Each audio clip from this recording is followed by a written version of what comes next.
2023년 대입 수학능력 시험이 지난 16일 진행됐습니다. 수험생들은 선생님들의 격려를 받으며 긴장과 설렘이 가득한 모습으로 시험장으로 들어섰습니다. 천안역 지하도 상가에서 오랜 시간 영업을 해온 점주들이 천안도시공사의 전면 입찰 계약 방침에 기존 업주들에 대한 우선권을 줘야 한다고 주장했습니다. 공공미술 프로젝트 비리 의혹을 수사하는 경찰이 속도를 내고 있습니다. 소환 조사도 곧 이뤄질 전망입니다. 천안시의 직장운동경기부가 체육회로 이관될 움직임이 일고 있는 가운데 이것이 체육 전문성 제고의 첫걸음이 될 수 있을지에 대한 여부가 파도로 떠오르고 있습니다. 꿀벌의 천적으로 알려진 등검은 말벌의 대량 포획 기술이 개발돼 양봉업계가 반색하고 있습니다. 든든한 시민의 힘, 새롭게 도약하는 천안시 의회라는 의정 목표로 출발한 제9대 천안시 의회. 천안시민의 의한, 천안시민을 위한 대의기관으로서 힘차게 달려온 1년. 앞으로도 시민과 함께하며 지역 발전에 힘쓰는 천안시 의회가 되겠습니다. 안녕하십니까? 아나운서 정혜인입니다. 천안TV 주간 종합뉴스 시작하겠습니다. 2024학년도 대학 수학능력 시험이 지난 16일 오전 전국 고사장에서 일제히 치러졌습니다. 각 고사장엔 이른 아침부터 교사들이 나와 제자들을 격려했습니다. 학부모들도 수험생 자녀를 배웅하며 실력을 유감없이 발휘해 줄 것을 염원했습니다. 코로나19 대유행 이후 처음 치러지는 수능이라 여러 제한 조치는 풀렸지만 고사장 분위기는 비교적 차분했습니다. 현장 소식 이현자 기자가 보도합니다. 2024학년도 대학 수학능력시험이 16일 전국에서 일제히 치러진 가운데 충남 지역에서는 16,839명의 수험생이 7개 시험지구 50개 시험장에서 시험을 치렀습니다. 먼저 수능 전날 찾은 고사장은 수험생들의 안전과 혹시 모를 사고에 대비해 사전 점검이 이뤄지며 분주한 모습이었습니다. 올해 수능은 코로나19 대유행 이후 처음 맞는 수능으로 수험생들은 마스크를 착용하지 않고 시험장에 들어갈 수 있었고 코로나19 확진자도 다른 수험생들과 같은 교실에서 응시가 가능해졌습니다. 하지만 학교 앞 응원전은 자제하는 분위기가 역력했습니다. 다만 교사들이 고사장인 천안 월봉고, 불당고 등의 3, 4모 모여 수능을 치르는 제자들을 격려했습니다. 학부모들도 시험장에 들어가는 자녀를 안아주며 온전히 실력을 발휘해 줄 것을 주문했습니다. 쌍용고 3학년 학생들, 이제 여러분들의 실력을 마음껏 뽐내고 비룡으로 훨훨 날아가세요. 수능 대박 화이팅! 열심히 준비한 만큼 열심히 해서 좋은 결과 얻기를 바랍니다. 화이팅! 고사장에 들어서는 수험생들의 모습도 긴장하는 모습이 역력했지만 서로를 응원해주는 모습도 보였습니다. 오늘 수능 보는 친구들 그동안 고생 많았으니까 실수하지 말고 열심히 하던 대로만 해서 열심히 잘 보고 모두도 화이팅 하시길 바랍니다. 예.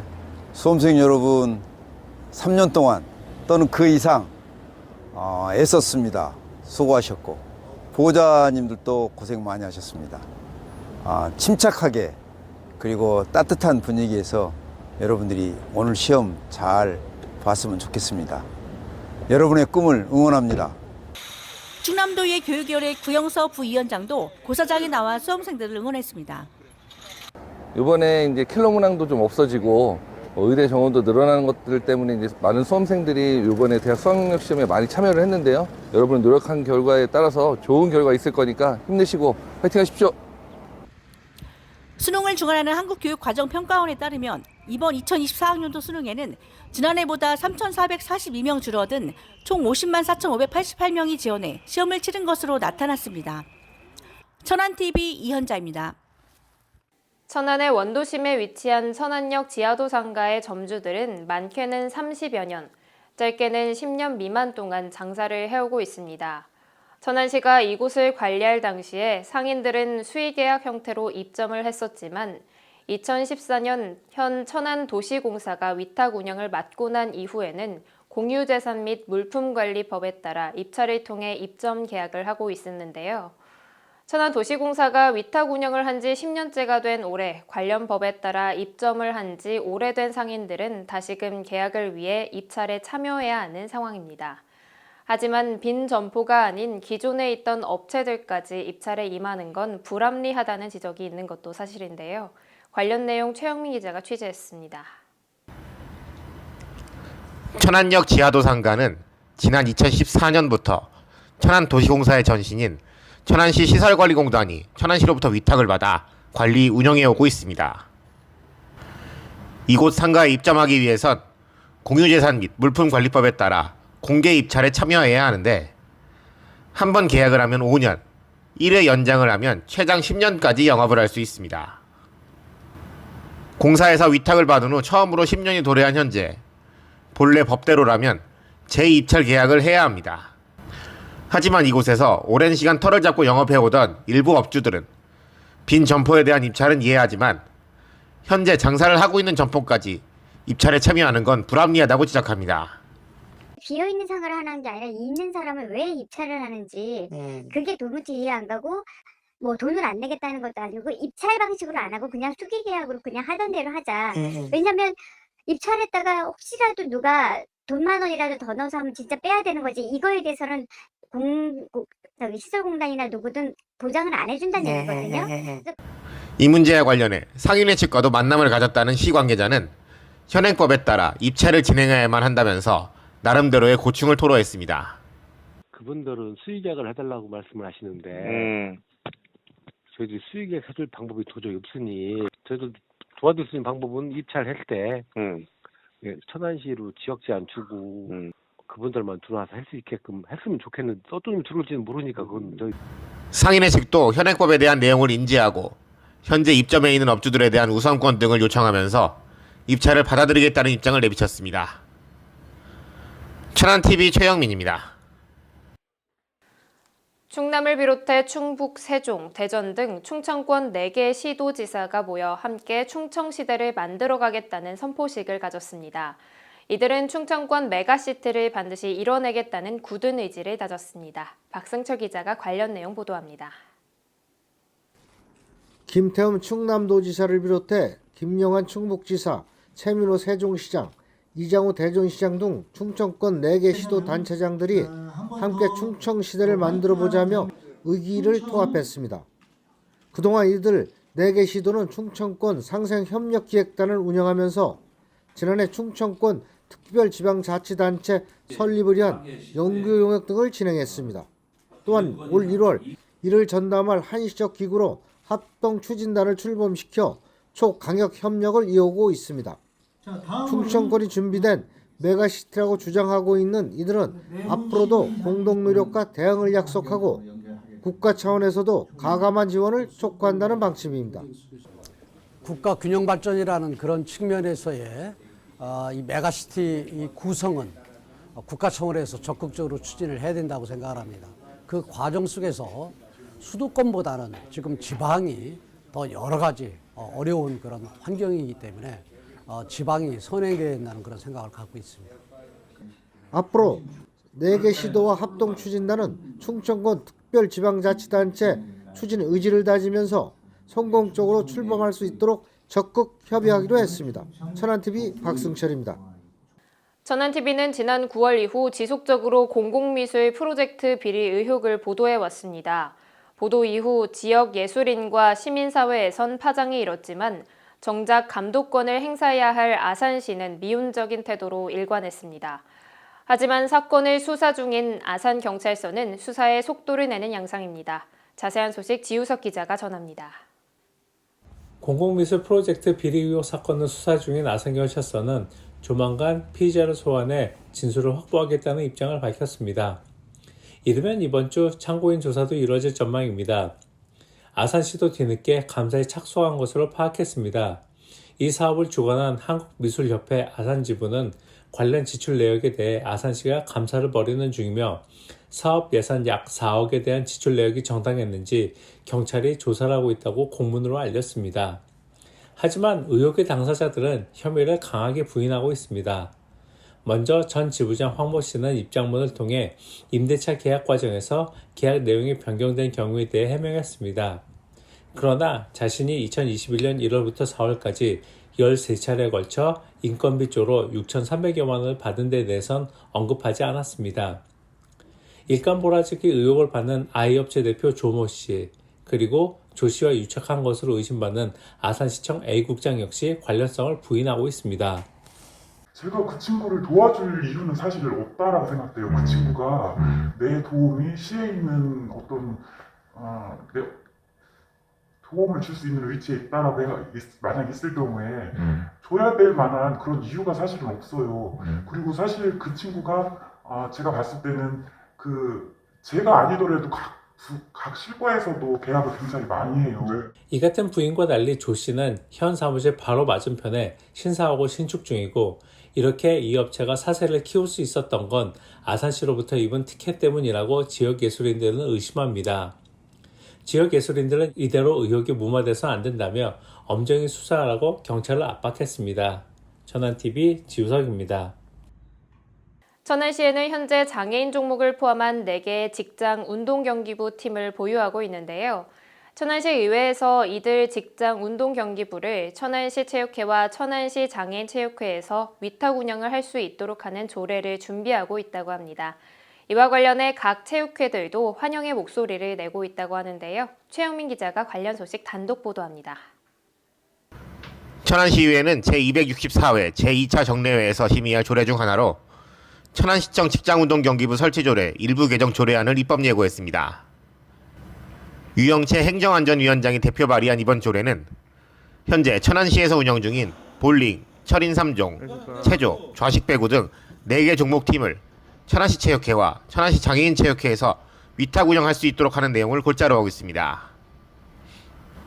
이 소식을 접한 체육 관계자들은 환영일색입니다. 시에서 관리하는 것보다 더욱 전문적인 관리를 할 수 있다는 게 이들의 한결 같은 의견입니다. 우리 체육회는 2년 전부터 그 직장운동 경기부를 체육회로 이관하는 것을 이렇게 추진해 왔었습니다. 지금 이제 추세를 보면은 서울도 다 체육회로, 서울시 체육회로 이관이 됐고, 또 경주, 다른 지방에도 다 체육회로 이관이 됐기 때문에 전문 체육인들이 직장운동 경기부를 운영을 하는 게, 관리 운영을 하는 게 그게 더 효율적이고 맞다고 이렇게 봅니다. 지금은 흐름이고요. 네.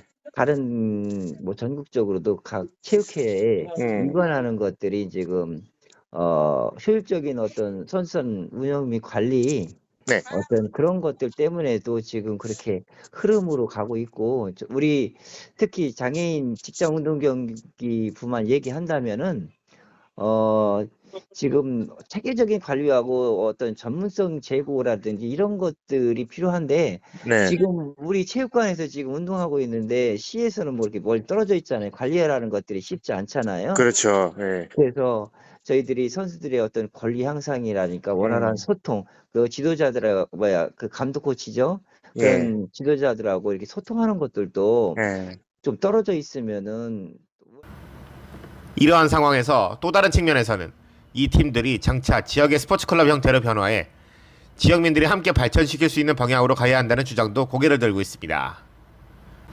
지난 9일 천안시 TFC 발전 방안 모색 토론회에 참석했던 박공원 전 서울 이랜드 FC 단장도 일본의 예를 들며 앞으로 천안도 선진 스포츠클럽 탄생을 고려해봐야 한다고 말했습니다. 직장운동부를 하나로서 한다기보다는 그게 어떤 정체적인 의미로 그 직장운동부를 만들었잖아요. 그러니까 그것도 중요하겠지만, 정체전도 중요하겠지만, 앞으로 정체전 가서 메달이 몇 개 따느냐 이런 게 중요한 게 아니라 정말 순위 역할을 할 수 있는 그런 좋은 어떠한 서로 같이 시너지 효과를 낼 수 있는 그런 운동부가 되지 않겠느냐, 스포츠가 되지 않겠느냐. 그러려면 정말 스포츠 클럽처럼 체육회하고 시하고 같이 잘 지역 사람들하고 같이 움직일 수 있는 그런 커뮤니티, 그런 걸 잘 조성해서 천안을 조금 알릴 수 있고 홍보할 수 있고 브랜딩할 수 있는 그런 계기가 되면 좋겠다는 생각이 듭니다. 천안시와 체육계가 시도하고 있는 새로운 시도가 앞으로 지역의 스포츠를 어떻게 변모시킬지 관심이 모아지고 있습니다. 천안TV 최영민입니다. 순천향대학교가 교육부 정책 사업인 글로컬 대학 사업에서 최종 지정을 받지 못했습니다. 앞서 지난 6월 순천향대는 대전, 세종, 충남권 대학으론 유일하게 예비 지정을 받아 지역의 자존심을 지켰습니다. 충남도도 최종 지정을 지원하기 위해 정책 협약까지 맺었지만 최종 지정에선 탈락했습니다. 당장 지역 홀대 아니냐는 비판이 나옵니다. 이현자 기자가 보도합니다. 순천향대학교가 교육부 정책 사업인 글로컬 대학 사업에서 최종 탈락했습니다. 글로컬 대학은 교육부가 2026년까지 비수도권 지방대 10개 대학을 지정해 학교당 5년간 1천억 원을 지원하는 사업으로 순천향대는 지난 6월 대전, 세종, 충청권 대학으로 유일하게 예비 지정을 받았었습니다. 하지만 이번 본지정 평가에서는 최종 선정을 받지 못했습니다. 교육부가 최종 선정한 글로컬 대학은 강원대학교, 경상국립대학교, 부산대학교 등 10곳입니다. 교육부는 지난 13일 결과를 발표하면서 이번 본지정 평가에서는 예비지정 대학이 혁신기획서를 구현하기 위해 지자체, 지역산업체 등과 공동으로 수립한 구체적인 실행계획을 평가했다고 밝혔습니다. 이어 실행계획이 얼마나 구체적이고 실행 가능한 수준으로 수립되었는지, 대학 발전이 지역 발전 전략과 긴밀하게 연계되어 있는지, 지자체가 글로컬 대학의 역할을 명확하게 인식하고 있고 지원 의지가 충분하게 있는지를 살펴보았다고 설명했습니다. 이 같은 발표에 지역마다 최소 1개 학교 이상 지정을 받았지만 충남권은 전무해 지역 홀대가 아니냐는 지적이 나오고 있습니다. 앞서 충남도는 지난 9월 순천향대 글로컬 대학 30 선정 대응과 지자체, 산업, 대학, 연구기관 간 상생 발전을 위한 업무 협약을 체결하며 지원에 나선 바 있습니다. 순천향대 관계자는 아쉬움을 표하며 내년에는 꼭 선정되겠다는 의지를 보였습니다. 이번 글로컬 대학 30 혁신계획서 작성에 대학은 많은 노력과 정성을 기울여 왔기에 최종 선정 결과에 대해 많은 실망과 아쉬움이 있습니다. 우리 대학은 부족한 점과 문제점을 면밀히 검토하고 보완해서 내년에는 꼭 선정될 수 있도록 다시금 최선의 노력을 다해 나갈 것입니다. 교육부는 2024년은 글로컬 대학 30 프로젝트 2차 연도인 점을 감안해 전체적인 일정을 앞당겨 1월 중에 2024년 글로컬 대학 추진 계획을 발표하고 4월 예비 지정, 7월 본 지정을 목표로 추진하겠다고 예고했습니다. 또한 본 지정에서 탈락한 학교에 대해서는 이 대학들이 혁신 동력을 잃지 않도록 내년에 한해 예비 지정 대학 지위를 인정하는 방안을 검토할 것을 권고할 것이라는 입장도 내비쳤습니다. 천안TV 이현자입니다. 여러분들은 요즘 꿀벌들을 보신 적 있으신가요? 꽃이 만발한 곳에서 의뢰 볼 수 있었던 꿀벌들이 어느 날부터 보기 어려워졌는데요. 양봉업계도 예전 같지 않다는 말들을 자주 하곤 합니다. 이러한 가운데 충남 농업기술원이 꿀벌의 천적이라고 할 수 있는 등검은 말벌에 대한 대량 포획 기술을 개발하며 양봉업계에 큰 희소식이 날아들었는데요. 최영민 기자가 자세한 내용 보도합니다. 꿀벌들의 천적으로 불리며 양봉업계의 큰 골칫거리 중 하나였던 등검은 말벌을 대량으로 포획할 수 있는 길이 열렸습니다. 충남 농업기술원 이정훈 연구사를 비롯한 연구팀은 최근 등검은 말벌 유인용 조상물을 개발해 특허 출원까지 마쳤다고 밝혔습니다. 응애, 진드기, 부자병과 함께 꿀벌이 피해를 입는 골칫거리 중 하나로 꼽히는 등검은 말벌은 이미 전국적으로 확산돼 양봉 농가에 큰 손실을 입히고 있는 게 사실입니다. 이번 특허 출원 대상은 일반 포획기 내에 넣는 말벌 유인 물질로 말벌 유인력을 높일 수 있는 미생물을 첨가해 유인 효과가 월등하다는 게 관계자들의 설명입니다. 지금 현재 나와 있는 등검은 말벌을 상대로 하는 그런 유인 시판품은 사실은 효과가 없거든요. 그래서 이제 효과가 미비하기 때문에 그거에 대해서 제가 2년 동안 약 50차례 정도에 거쳐서 실험을 했는데 저희가 농산물, 부산물하고 그리고 제가 갖고 있는 유인 효과를 촉진할 수 있는 그 미생물 그리고 수분을 보유할 수 있는 수분 보조제 그리고 당하고 산을 조절할 수 있는 당산 보조제 이런 것들을 다 가미해서 저희들이 이제 유인 효과를 시판품보다 많게는 최대 20배까지 포획 효과를 기대할 수 있습니다. 양봉 농가에서도 이번 포획 기술 개발에 큰 기대를 걸고 있었습니다. 기술센터에서 만약에 한다고 해서 공급이 된다면 좋죠. 저들로서는 뭐 양봉업자들이야 그것 때문에 상당히 그 피해를 많이 보거든요. 금년 같은 경우는 작년보다 배 이상 그 말벌이 오더라고요. 우리가 그 포획기로도 잡고 또 채취로도 말벌 저거 뭐 매미채로 잡고 별거 다 했는데도 아유 못 당해봤더라고요. 충남농업기술원 산업곤충연구소는 앞으로 이 유인물을 이용해 등검은 말벌 여왕벌과 일벌을 대량으로 포획해 꿀벌 집단 붕괴 현상을 크게 완화할 수 있을 것으로 내다보고 있습니다. 천안TV 최영민입니다. 천안TV AI 아나운서 캔이 전해드리는 이번 주 단신입니다. 천안TV AI 아나운서 캔입니다. 금주의 단신 뉴스 전해드립니다. 천안종합운동장 국민체육센터가 국민체육진흥공단이 주최하고 문화체육관광부가 주관하는 2023년 전국 우수 공공체육시설 선정 공모에서 최우수 공공체육시설로 선정됐습니다. 천안 국민체육센터는 전국 5개 권역 중 충청 제주 권역에서 최고 득점을 차지해 전국 5개소 중 한 곳으로 이름을 올렸습니다. 천안 국민체육센터는 연간 65만 명의 이용자들이 찾는 곳이며 지속적으로 시설물을 개선 보완하고 친환경 시설물 구축, 예약 시 매크로 방지 시스템 도입 등에서 높은 점수를 받았습니다. 2023 빰빵데이 천안을 찾았던 방문객의 94%가 앞으로도 행사에 재방문할 의사가 있다고 밝혔습니다. 천안시가 방문객과 제과업체 등 1289명을 대상으로 설문조사를 실시한 결과 전체 응답자의 94% 재방문 의사가 있다고 대답했습니다. 제과업체의 70%도 매출이 20% 이상 증가했다고 답했으며 97% 업체는 빰빵데이 행사를 통해 홍보가 잘 됐다고 응답했습니다. 여기에 행사 참여를 위해 타지에서 방문한 방문객은 60.8%로 집계됐습니다. 천안시는 이번 설문조사를 바탕으로 개선 사항을 보완하고 다양한 지역 연계 사업 등을 발굴할 예정입니다. 천안시가 국내 최초로 추진하고 있는 축구 역사박물관이 문화체육관광부 주관 국립박물관 설립 타당성 사전평가를 통과했습니다. 무려 4년 만에 사전평가 통과라는 결과물을 가져온 천안시는 앞으로 지방재정투자사업 중앙심사와 설계 공모 등을 거쳐 2027년 3월 축구 역사박물관을 개관할 예정입니다. 이번 통과가 있기까지는 축구계 안팎의 응원과 지지도 큰 역할을 했다는 평가입니다. 시와 업무 협약을 맺은 대한축구협회와 각 프로구단, 손흥민, 이강인 등 국가대표 선수들의 응원 릴레이도 한 몫을 톡톡히 담당했습니다. 시는 앞으로 박물관에 소장될 유물 기증 및 구입 작업을 진행하면서 건립에 필요한 남은 과정들을 착실히 수행한다는 방침입니다. 지금까지 천안TV AI 아나운서 캔이었습니다.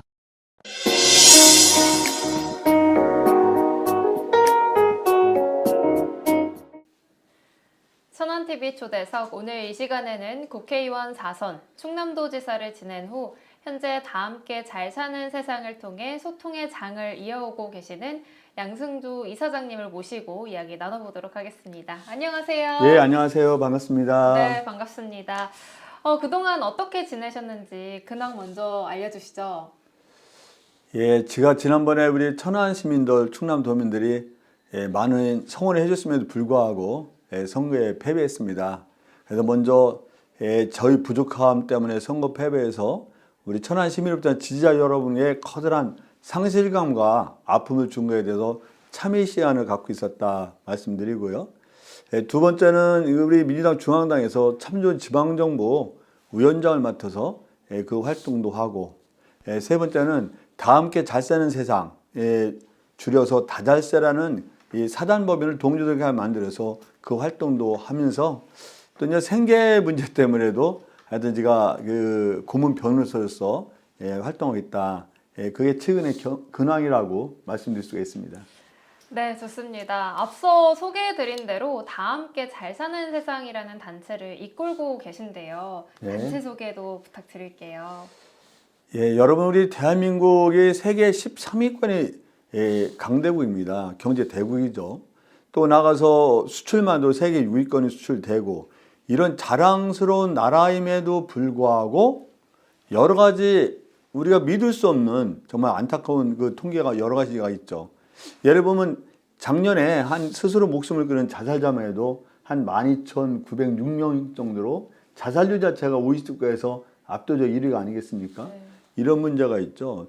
최근에 그 통계청 사회조사한 결과를 보면은 국민의 한 59.6% 정도가 아무리 열심히 해도 본인 세대에서 본인이 사회 경제적 지위가 향상될 가능성이 없다. 한마디로 좌절하고 실망하는 국민들이 한 60%가 된다는 거예요. 여기에 또 어떤 통계를 보면 여건이 허락되면 이민하고 싶다. 그런 비율이 한 60% 정도가 되는데 이런 현상이 왜 오겠느냐.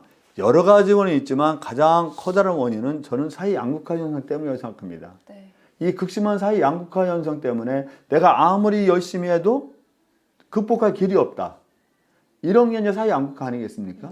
네. 마치 예전에 저는 그 지주제가 있을 때 소장인들 같은 문제인데 이런 사회 양극화를 극복해서 다 함께 잘 사는 세상, 더불어 잘 사는 세상을 만드는 것은 가장 중요한 우리 사회적 목표여야 되고 어떤 정책의 최고의 아젠다가 되어야 된다고 저는 생각합니다. 그래서 이런 다 함께 잘 사는 세상, 사회양극화를 극복해서 더불어 잘 사는 세상을 만들자.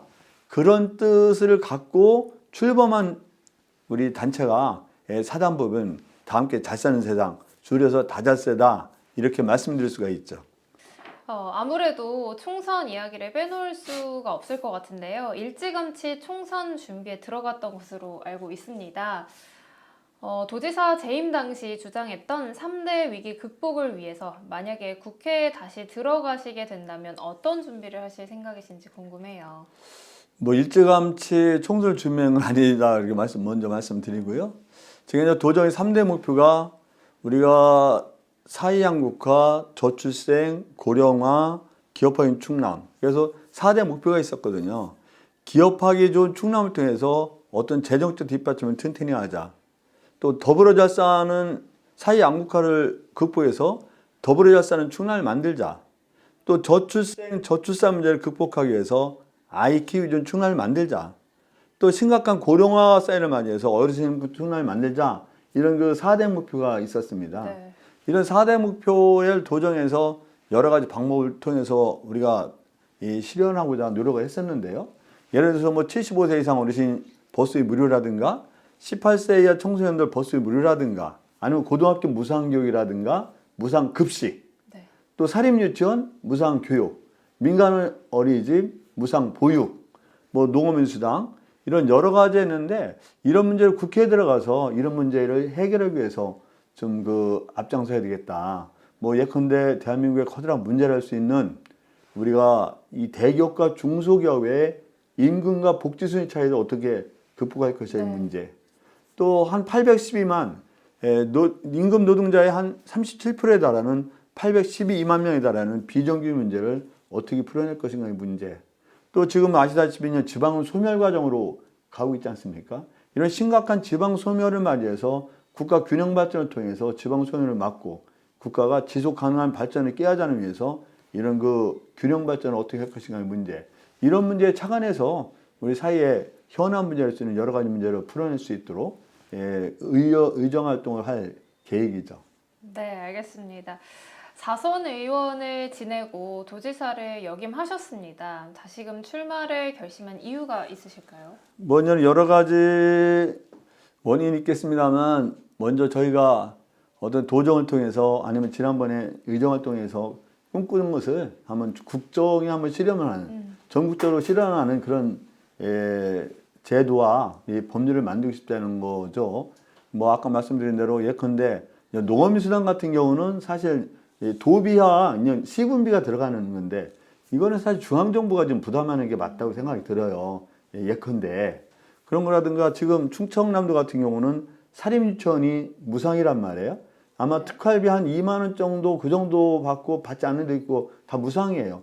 이런 것도 사실 이제 제가 도의사 있을 때 도의에서 실행했지만 이거는 전국화돼야 되는 문제라고 생각해요. 민간 어린이도 마찬가지로 예를 들어서 뭐 또 75세 이상 버스비 무료 같은 경우도 사실은 우리 그 지방 정부에서만 할 게 아니라 전국적으로 확대돼야 된다는 게 제 생각이고 이런 여러 가지 제도를 좀 먼저 국가 전체에 실현할 수 있는 걸 한번 만들어 보자. 이게 첫 번째 그 제가 저는 출마하는 변이라고 할 수 있고요. 네. 또 여기에다가 충남 내지 천안의 커다란 현안 문제가 있지 않습니까? 뭐 예컨대 지금 종축장이 성안이 종축장 이전이 되는데 그게 한 126만 평 정도가 돼요.